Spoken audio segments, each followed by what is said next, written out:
Let's close out the basketball thing with Giannis. All right. Giannis, my prediction. Okay. Bucks have two options. They either need to trade him, because if not, if it doesn't work out next year, it's going to be a gamble that doesn't pay off and he won't return if it doesn't work out. Or they're going to keep him and they need to surround him. And I think I already brought this up in the locker room, but, you know, Chris Paul is the prime candidate to go to a place with Bud's system. He'd work out really well. It's just a matter of what do they want. They already got rid of Billy Donovan, or they didn't get rid of him. They mutually parted.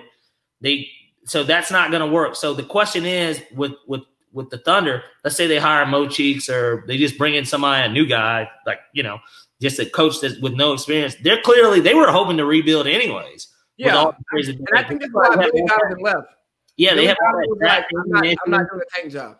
Yeah, all that draft ammunition that they got, and then Lou Dortz, he looked good. He actually looked good. Like for an undrafted dude, bro, he's going to be playing next year. He looked great defensively. He had a big game in Game 7. He had like 30 points.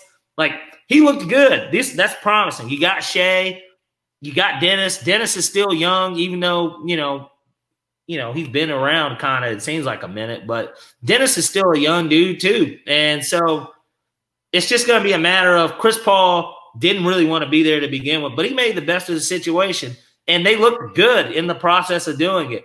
But getting rid of Billy Donovan tells me everything I need to know about that. They're rebuilding. CP3 to the Bucks. They need to make it happen. Ooh, what would that pick and roll be like? Unbelievable. And then don't let Giannis get a pick and don't let it be a pick and pop, and Giannis actually improves his jump shot and he can start to make that 15 to 18-foot jump shot. Then Chris Middleton can be who he's supposed to be in the corner, shooting corner threes like PJ Tucker. Yeah.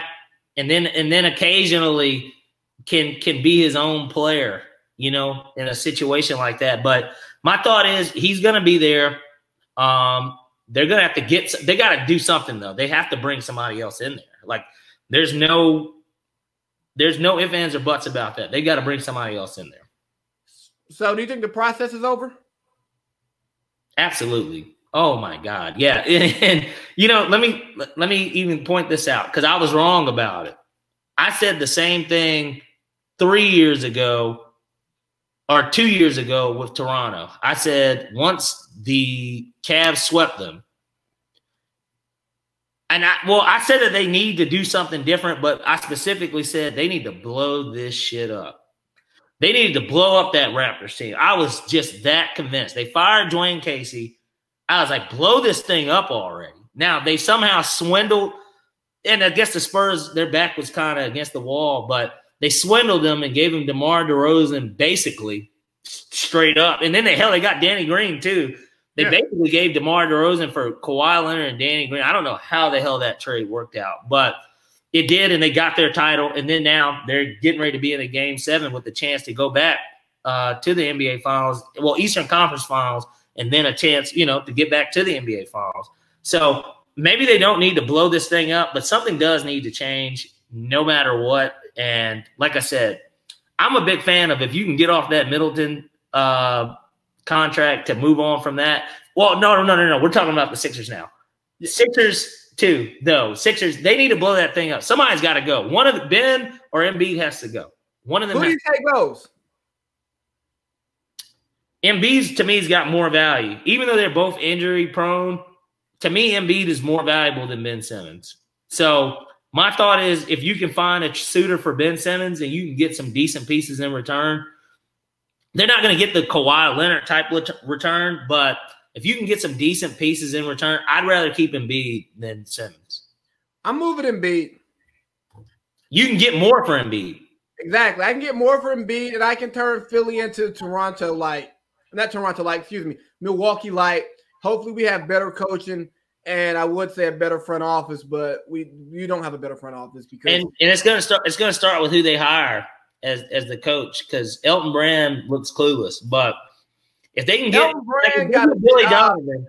Elton Brand got a job 2 years early, and he got the wrong job because they were already in shambles because of they were just stuck with shit. Then he tried to double down and turn that into a winner, and it didn't work. And then to save face, he gave Tobias Harris a max, which may be the worst contract in the league. Forget Chris Middleton, Chris Paul, Russell Westbrook, John Wall. Tobias Harris probably has the worst contract in the league. That man has not sniffed an All-Star game. Yeah, and you know, he got paid off of being an 18-6 guy, basically, of his career. That's basically who he is. And he's no better than a third option on a team. He'll never be a 2 and you win a final. So like he's no better than being a third guy option. And I think obviously that was them backpedaling off of Jimmy wanting out. And you know what's even crazier? If Jimmy stayed with the Sixers this year, and granted we can't predict, Ben not being hurt for that series against the Celtics. Doesn't matter. They still win that series. Well, they're not even the 6th seed with Jimmy. I think they would have won the East this year, in my opinion. Yeah. They would have won the East despite even – and I've never been a fan of Brett Brown or whatever. Despite even his coaching, they would have won the East this year. So – can I read Tobias's contract numbers to you real quick? Go ahead. I know it, but go ahead. Next year, 34. The following year, 35. 22, 37, 23, $39 million. Tobias Harris making $40 million to play basketball. At best, he's worth half of that. And, you know, we talked about this even with the Hawks when they paid Kent Bazemore. Kent Bazemore was making more money than Julio Jones. I want you to think about that for a second. I know 2 different leagues, but just the schematics of it. Kent